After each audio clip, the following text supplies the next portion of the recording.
जनतालाई पाएक पर्ने स्थानमै स्वास्थ्य सेवा उपलब्ध गराउनु पर्ने राष्ट्रपति विद्यादेवी भण्डारीको भनाई। भारतको भ्रमण अपेक्षा अनुसार सफल भएको नेकपा माओवादी केन्द्रका अध्यक्ष पुष्पकमल दाहाल प्रचण्डको भनाई। भारतको स्वागत प्रधानमन्त्री भएर जाँदा भन्दा पनि फरक नलागेको प्रचण्डको दावी। उपसभामुखको भूमिका इमान्दारिताका साथ निर्वाह गर्ने उपसभामुख पुष्पा भुसालको प्रतिबद्धता। गठबन्धनले मुलुकमा वैदेशिक चलखेल निम्ति आएको नेकपा एमालेका महासचिव शङ्कर पोखरेलको भनाई।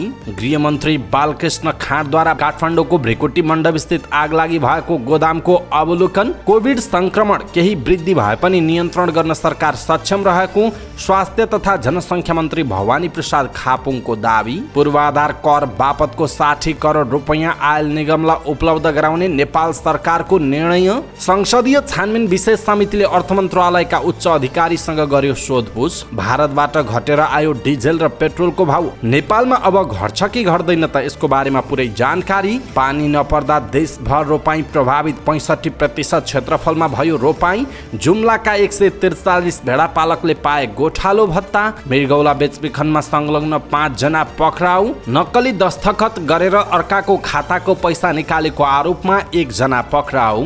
गभर्नर विरुद्ध विद्यार्थी सङ्घको विरोध प्रदर्शन। नेप्से परिसूचक 1.93 अङ्कले वृद्धि। हिमालयन जनरल र एभरेस्ट इन्स्योरेन्स बीच एकीकृत कारोबार सुरु। श्रीलङ्कामा नयाँ राष्ट्रपति चुन्न बुधबार चुनाव हुँदै विक्रमासिंघेको सम्भावना धेरै।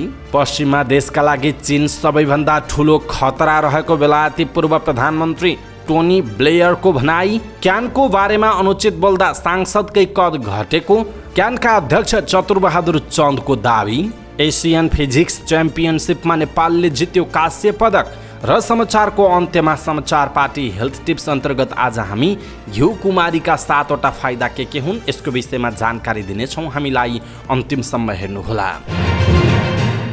दर्शक महानुभाव नमस्कार। समाचार पार्टी.com को न्यूज बुलेटिनमा यहाँलाई हार्दिक स्वागत छ। म प्रहलाद चन्द्र घिमिरे। आज मिति विक्रमसम्म 2079 साल साउनको 2 गते सोमबार इस्वीसम्म सन् 2022 जुलाई 18 तारिक सदाको झैँ आज पनि हामी उपस्थित भएका छौँ। आजका महत्त्वपूर्ण समाचार ब्रेकिङ न्यूज अपडेट अनि दिनभर कहाँ के हुँदैछ सम्पूर्ण जानकारी सहित तपाईँलाई काम लाग्ने महत्त्वपूर्ण हेर्नै पर्ने समाचारहरू लिएर उपस्थित भएका छौँ। हामीलाई अन्तिमसम्म हेर्नुहोला। हाम्रो का लागि यो भिडियोमा एउटा लाइक अवश्य गर्नुहोला। पलपलको न्यूज अपडेटका लागि तपाईले हामीलाई अहिलेसम्म सब्स्क्राइब गर्नुभएको छैन भने कृपया सब्स्क्राइब गर्नुहोस् अनि नजिकै आउने बेल आइकनलाई क्लिक गर्नुहोला। देशभित्रबाट हेरिरहनु भएको छ भने आफू रहेको गाउँ ठाउँ सहर जिल्लाको नाम लेख्नुहोला। विदेशमा हुनुहुन्छ भने कुन देशबाट हामीलाई हेरिरहनु भएको छ त्यो कुरा तलको कमेन्ट बक्समा कमेन्ट गर्नुहोला। दैनिक रूपमा हेर्ने दर्शक महानुभावले रेगुलर भनेर लेख्नुहोला। आज पहिलोचोटि हेर्दै हुनुहुन्छ भने फर्स्ट टाइम भनेर लेखिदिनुहोला। आउनुहोस् दर्शक महानुभाव समाचारहरू सुरु गरौँ। जनतालाई पाएक पर्ने स्थानमै स्वास्थ्य सेवा उपलब्ध गराउनु पर्ने राष्ट्रपति विद्यादेवी भण्डारीको भनाइको प्रसङ्गबाट। राष्ट्रपति विद्यादेवी भण्डारीले जनतालाई पाएक पर्ने स्थानमा नै स्वास्थ्य सेवा उपलब्ध गराउन सम्बन्धित सबै पक्षले ध्यान केन्द्रित गर्नुपर्ने बताउनु भएको छ। राष्ट्रपति भण्डारीले रोगहरूको उपचार गर्न ठुला सहर राजधानी र विदेश धाउनु पर्ने परिस्थितिको अन्त्य गरी जनतालाई सहज हुने स्थानमा स्वास्थ्य सेवाको आवश्यक व्यवस्था मिलाउन सम्बन्धित सबै पक्ष लाग्नुपर्ने बताउनु भएको हो। काठमाडौँमा आयोजित चिकित्सा शास्त्र अध्ययन संस्थानको स्वर्ण जयन्ती समारोहमा बोल्दै उहाँले मेडिकल शिक्षा र स्वास्थ्य सेवालाई जनताको आकांक्षा अनुसार व्यवस्था गर्न स्वदेशमा मेडिकल शिक्षाको प्रवर्धन गर्न अति आवश्यक रहेको पनि बताउनुभयो। नेपालको संविधानले स्वास्थ्य सेवामा सबैको पहुँच पुर्याउने कुरालाई मौलिक हकको रूपमा नै व्यवस्था गरेको उल्लेख गर्दै राष्ट्रपति भण्डारीले सोही अनुसारको सेवा दिनका लागि राज्यले आवश्यक नीति कार्यक्रम र योजना तर्जुमा गरी भौतिक एवं संस्थागत पूर्वाधारको व्यवस्था गर्न ढिलाइ गर्न नहुने स्पष्ट पार्नु भएको छ। उहाँले चिकित्सा शास्त्र अध्ययन संस्थानले स्वास्थ्य सेवाका लागि आवश्यक जनशक्ति निर्माणमा निरन्तर नेतृत्वदायी भूमिका निर्वाह गर्ने विश्वास समेत व्यक्त गर्नुभएको छ। नेकपा माओवादी केन्द्रका अध्यक्ष पुष्पकमल दाहाल प्रचण्डले भारत भ्रमण अपेक्षा अनुसार सफल भएको बताउनुभयो। 3 दिने भारत भ्रमण गरेर नेपाल फर्किएपछि त्रिभुवन अन्तर्राष्ट्रिय विमानस्थलमा सञ्चारकर्मीहरूसँग कुराकानी गर्दै अध्यक्ष दाहालले यस्तो बताउनु भएको हो। उहाँले पहिला प्रधानमन्त्री भएर जाँदा र अहिले जाँदा सुरक्षामा कुनै फरक नरहेको बताउनुभयो। अध्यक्ष दाहालले भारतका सरकारी पदाधिकारी र भारतीय जनता पार्टीका विभिन्न पदाधिकारीहरूसँग भेट भएको बताउनुभयो। भारतका विदेश मन्त्री एस जयशंकर, भारतका विदेश सचिव विनय मोहन क्वात्रा, भाजपाका अध्यक्ष जेपी नड्डा लगायतका पदाधिकारीसँग भेट गरेको उहाँले बताउनुभयो। उहाँले सरकारी र पार्टीका पदाधिकारीसँग भेट भएको बताउनुभयो। अपेक्षा अनुसार भ्रमण सफल भएको छ। कतिपय सन्दर्भमा सोचेभन्दा राम्रो भ्रमण भएको छ। न्यानो स्वागत भयो। नेपालीहरूमा पनि धेरै चासो र उत्सुकता देखियो उहाँले भन्नुभएको छ। पहिला प्रधानमन्त्री भएर जाँदा र अहिले फरक लागेन, त्यस्तै सुरक्षा दिनुभयो। विनय मोहन क्वात्रासँग फलदायी छलफल भयो उहाँको भनाइरहेको छ। भाजपा अध्यक्ष नड्डाले नेपालको माओवादी र भाजपा बीच अब संयुक्त बैठक डाक्ने, भेटघाट गर्ने र पार्टीका बारेमा छलफल गरी सम्बन्ध विस्तार गर्ने बारेमा प्रस्ताव राखेको र आफूले उक्त प्रस्ताव स्वीकारेको उहाँले बताउनुभयो। उहाँले यो भेटले तत्कालका समस्या समाधान गर्ने र नेपालको केही न केही प्रगति हुनेमा आशावादी रहेको पनि उहाँले बताउनु भएको छ। नवनिर्वाचित उपसभामुख पुष्पा भुसाल गौतमले उपसभामुखको पदभार ग्रहण गर्नुभएको छ। राष्ट्रपति भवन शीतल निवासमा पद तथा गोपनीयताको शपथ ग्रहण गरेपछि पदभार उहाँले ग्रहण गर्नुभएको हो। राष्ट्रपति विद्यादेवी भण्डारी, उपराष्ट्रपति नन्दबहादुर पुनको उपस्थितिमा सभामुख अग्निप्रसाद सापकोटाले भुसाललाई शपथ ग्रहण गराउनु भएको थियो। पदभार ग्रहणपछि सञ्चारकर्मीहरूसँगको संक्षिप्त कुराकानीमा उहाँले आफ्नो कार्यकालमा संविधान अनुसार काम गर्ने बताउनुभयो। उहाँले उपसभामुख बनेपछि आफ्नो जिम्मेवारी बढेको महसुस गरेको बताउनुभयो। उपसभामुख भुसालले संविधान कार्यान्वयन गर्दा संविधानले उपसभामुख पदबाट अपेक्षा गरेको भूमिका इमानदारीताका साथ निर्वाह गर्ने प्रतिबद्धता जनाउनुभयो। उहाँले सदनलाई प्रभावकारी ढङ्गबाट अगाडि बढाउन आफ्नो महत्त्वपूर्ण भूमिका हुने पनि बताउनु भएको छ। प्रमुख प्रतिपक्ष दल नेकपा एमालेका महासचिव शंकर पोखरेलले सत्तारूढ गठबन्धनले मुलुकमा वैदेशिक चलखेल निम्ति आएको आरोप लगाउनु भएको छ। महासचिव पोखरेलले मुलुकमा नीतिगत विचलन, विभिन्न स्वार्थहरूको सौदाबाजी, राजनीतिक अस्थिरता र वैदेशिक चलखेल सत्तारूढ गठबन्धनले निम्ति आएको आरोप लगाउनु भएको हो। पोखरामा आयोजित पत्रकार भेटघाट कार्यक्रममा बोल्दै उहाँले मुलुकको स्वाधीनता, स्वाभिमान, विकास, समृद्धि र परिवर्तनको जनआकांक्षालाई सम्बोधन गर्ने काम सत्तारूढ गठबन्धन सरकारद्वारा सम्भव नभएको जिकिर समेत गर्नुभयो। महासचिव पोखरेलले मुलुकमा राजनीतिक ध्रुवीकरणको आवश्यकता रहेको दोहोर्याउँदै आगामी सङ्घ र प्रदेश सभाको निर्वाचनमा आफूले त्यो अपेक्षा गरेको पनि बताउनु भएको हो। गृहमन्त्री बालकृष्ण खाँडले भृकुटी मण्डप स्थित राष्ट्रिय अपाङ्ग कोषको कृत्रिम मानव अङ्गहरू राखिएको गोदाम र समाज कल्याण परिषदको आगलागी भएको गोदाम घरको अवलोकन गर्नुभएको छ।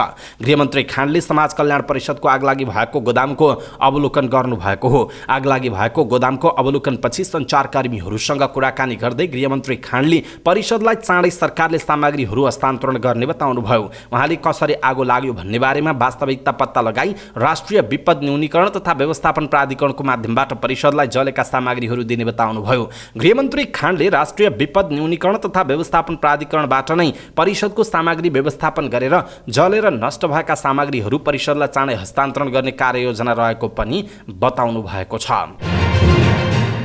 स्वास्थ्य तथा जनसङ्ख्या मन्त्री भवानी प्रसाद खापुङले कोभिड संक्रमणमा केही वृद्धि भए पनि त्यसलाई नियन्त्रण गर्न सरकार सक्षम रहेको बताउनु भएको छ।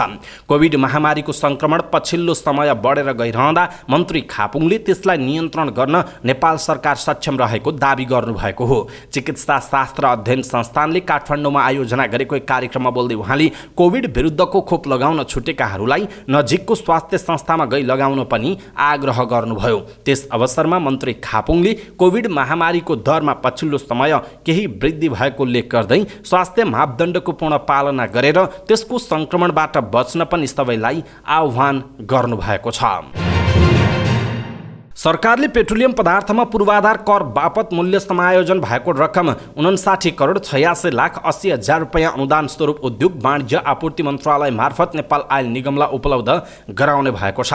असारको 31 गते बसेको मन्त्री परिषदको बैठकले यस्तो निर्णय गरेको हो। मन्त्री परिषद बैठकका निर्णय सुनाउँदै आइतबार सञ्चार तथा सूचना प्रविधि मन्त्री एवं सरकारका प्रवक्ता ज्ञानेन्द्र बहादुर कार्कीले सरकारले राष्ट्रिय अनुसन्धान विभागका अनुसन्धान निर्देशक कुलदेव थापालाई अतिरिक्त मुख्य अनुसन्धान निर्देशक निर्देशक पदमा बढुवा गर्ने निर्णय गरेको बताउनुभयो। उहाँले माथिल्लो कर्णाली जलविद्युत परियोजनाको वित्तीय व्यवस्थापनको म्याद मन्त्री परिषदबाट निर्णय भएको मितिले 2 वर्ष थप गर्ने, पेट्रोलियम पदार्थको मूल्य समायोजन भएको कारण नेपाल आयल निगमले इन्डियन आयल कर्पोरेसन लिमिटेडलाई भुक्तानी दिन रकम अपुग भएकाले नेपाल सरकार अर्थ मन्त्रालयले नेपाल आयल निगमलाई 7 अर्ब रुपैयाँ ऋण लगानी गर्ने, विभिन्न 10 वस्तुको पैठारीमा लगाइएको बन्देजलाई भदौ 14 गतेसम्म निरन्तरता दिने, बेपत्ता पारिएका व्यक्तिको छानबिन, सत्य निरूपण तथा मेलमिलाप आयोग ऐन 2071 लाई संशोधन गर्न बनेको विधेयक संघीय संसदमा पेश गर्न स्वीकृति दिने निर्णय गरेको पनि बताउनुभयो।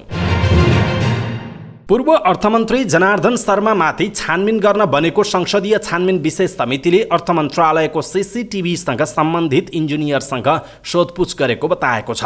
सिंहदरबारमा बसेको समितिको बैठकमा अर्थ मन्त्रालयका उच्च तह तथा अन्य विभिन्न तहका पदाधिकारीहरूसँग सोधपुछ सक्ने तयारी रहेको बताएको हो। समितिका सचिव सुरेन्द्र अर्यालले अर्थ मन्त्रालयका प्रशासन महाशाखा प्रमुख, सीसीटीभीसँग सम्बन्धित काम गर्ने आइटी इन्जिनियर र बजेट महाशाखा प्रमुखसँग पनि सोधपुछ गरेको बताउनुभयो। उहाँले अर्थ मन्त्रालयका राजस्व सचिव, अर्थ सचिवसँग पनि छलफल गर्ने कार्यक्रम रहेको बताउनुभयो। शनिबार समितिले मूल गेटदेखिका सीसीटीभीका गतिविधिहरूमा विशेष जोड दिएर अध्ययन गरिरहेको बताएको थियो।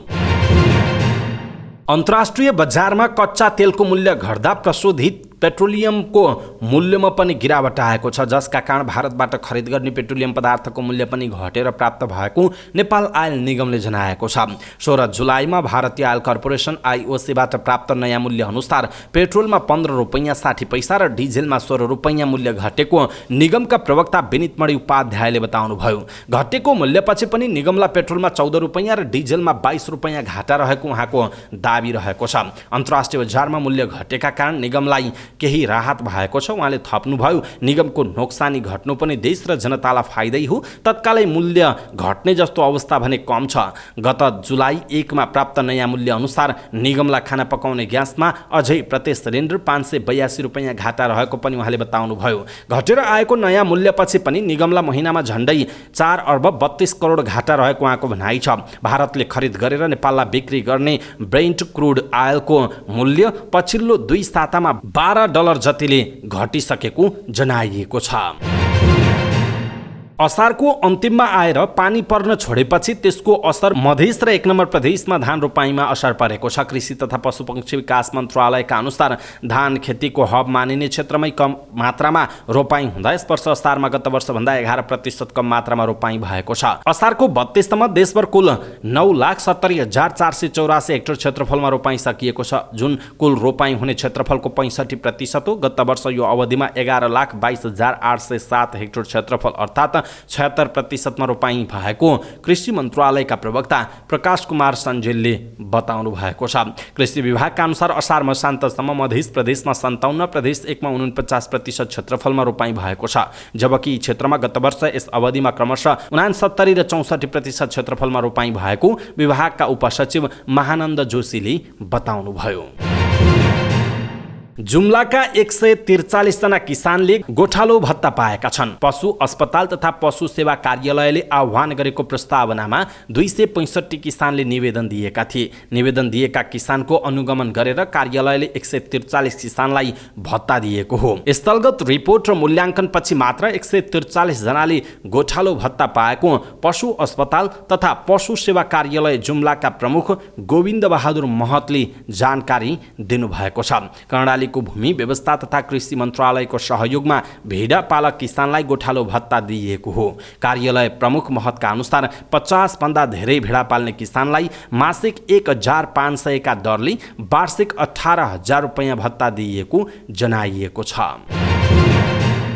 प्रहरीले मृगौला बेचबिखनमा संलग्न रहेको आरोपमा 5 जना गिरोहलाई पक्राउ गरेको छ। नेपाल प्रहरीको मानव बेचबिखन अनुसन्धान ब्युरोले काठमाडौँमा पत्रकार सम्मेलन गरी सडक बालबालिकाहरूलाई प्रलोभनमा पारी मृगौला बेचबिखनमा संलग्न रहेको आरोपमा रामेछापका हिमाल श्रेष्ठ भन्ने धनबहादुर रोका, गुल्मीका विजय कुँवर, दैलेखका भूपेन्द्र शाही, विमल बहादुर शाही र झापाका आशिष तामाङलाई पक्राउ गरिएको जानकारी गराएको हो। भारतमा गएर मृगौला दान गरे बापत जनही 5 लाख नगद र एउटा नयाँ मोबाइल सेट दिने प्रलोभनमा पारी सडक बालबालिकाहरूलाई भारत लैजाने तयारी भइरहेको सुराकी पाएपछि उनीहरूलाई गत असार 28 गते काठमाडौँको विभिन्न स्थानबाट पक्राउ गरी कारबाही प्रक्रिया अगाडि बढाइएको ब्युरोका प्रवक्ता प्रहरी उपरीक्षक दानबहादुर मल्लले जानकारी दिनुभयो।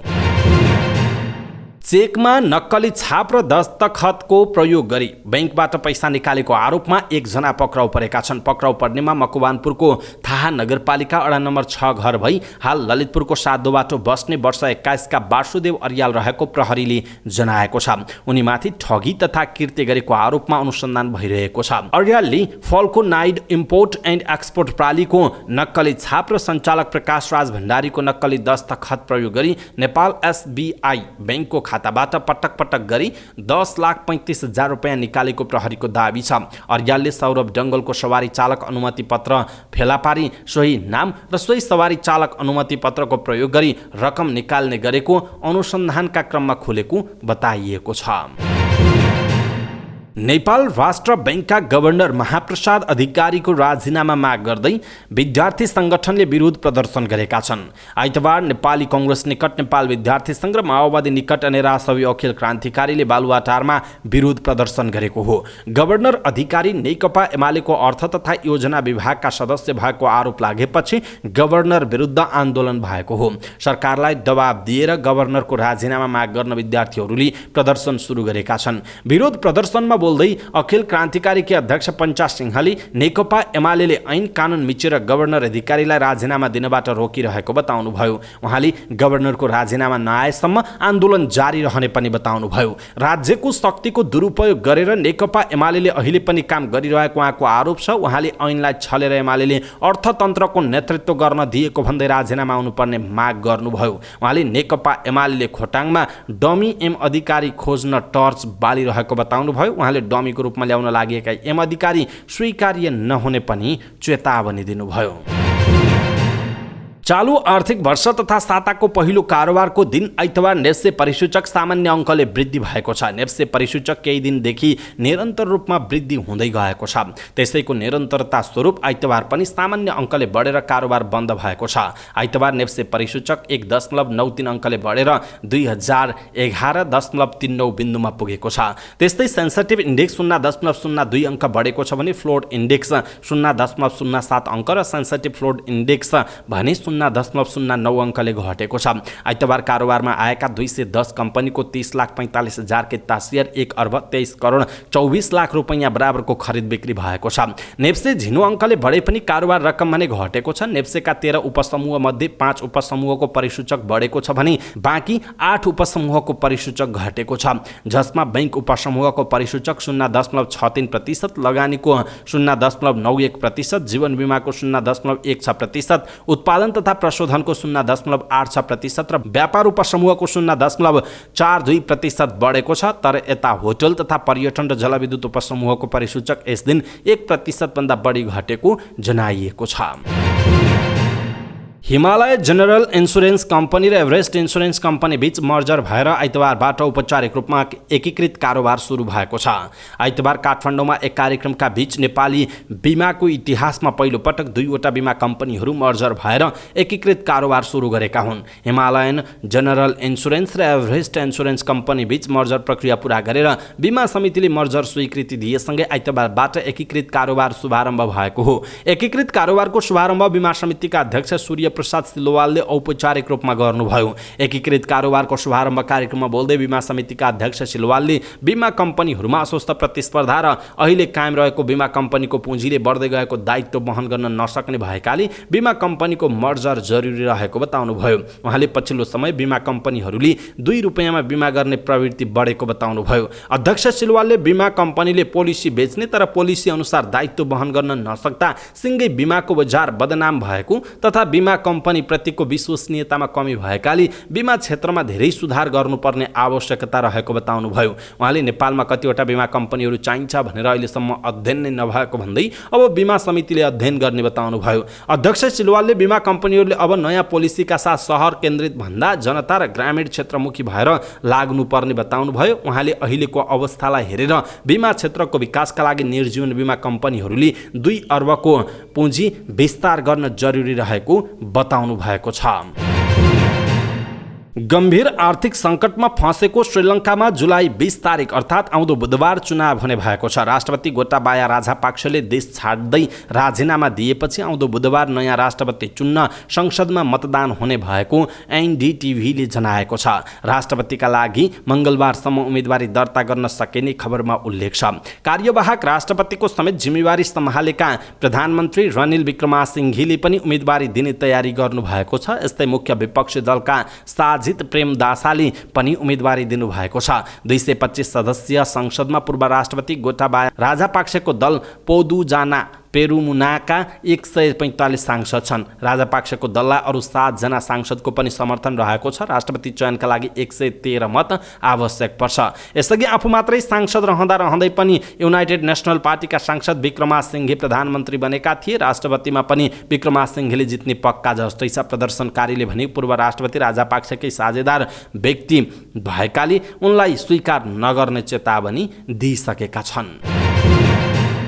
बेलायती पूर्व प्रधानमन्त्री टोनी ब्लेयरले पश्चिमा देशका लागि चीन सबैभन्दा ठूलो खतरा भएको बताएका छन्। उनले विश्वको दोस्रो महाशक्तिको रूपमा देखिन थालेको चीनको सामना गर्न सबै पश्चिमी देशलाई एक भएर लाग्न आह्वान गरेका हुन्। डिचले फाउन्डेसनको समारोहमा गरेको सम्बोधन उनले पश्चिमा देशका राजनीतिक र आर्थिक प्रभुत्वको युग समाप्त हुन लागेको बताएका छन्। उनले आफ्नो सैन्य शक्तिलाई कायम राख्न पश्चिमा देशले बजेट बढाउनु पर्ने बताएका छन्। उनले भनेका छन् कि प्राविधिक क्षेत्रमा चीनले अमेरिकाको जत्तिकै पकड बनाएको छ। यो शताब्दीमा भू राजनीतिक परिवर्तनको कारण रुस होइन चीन हुनेछ। चीनका राष्ट्रपति सी जिनपिङले धेरैचोटि ताइवानमा कब्जा गर्ने इच्छा व्यक्त गरिसकेका छन्।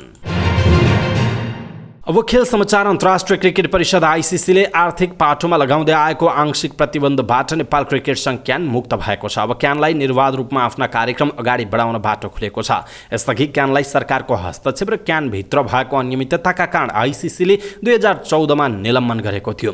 तर प्रतियोगिता खेल्नका लागि भने खेलाडीलाई आईसीसीले बाटो खुलाएको थियो। यद्यपि क्यानको आर्थिक पाटोमा भने आंशिक प्रतिबन्ध कायमै राखेको थियो। तर पछिल्लो जुन महिनामा आईसीसीले नेपालको क्यानलाई आर्थिक आंशिक प्रतिबन्ध फुकुवा गरेसँगै गुरु योजनाको रूपमा रहेको नेपाल टी20 लिग हुने पक्का भएको छ। साधारण सभाबाट पारित भइसकेको नेपाल टी20 लिग एकमात्र लिग भएको घोषणा गर्दै क्यानले केही संस्करण सम्पन्न भइसकेका फ्रेन्चाइज लिगलाई भने अङ्कुश लगाएको छ र क्षेत्रीय स्तरका प्रतियोगिता गर्न फ्रेन्चाइज लिग आयोजकलाई बाटो देखाएको छ। जुन कदमले फ्रेन्चाइज लिग आयोजक क्यानसँग रुष्ट छन्। फ्रेन्चाइज लिगको आयोजक अदालतसम्म पुगेको छ। तर क्यानका अध्यक्ष चतुरबहादुर चन्दले नेपाल टी20 लिग आयोजनाका हिसाबले क्यान खेलाडीदेखि सबै पक्ष नेपालको हितमा भएको बताएका छन्। नेपाली क्रिकेट विकास र खेलाडीको हितमा भएको भन्दै चन्दले 7-3 स्पोर्ट्ससँगको सम्झौता स्वच्छ भएको बताएका छन्।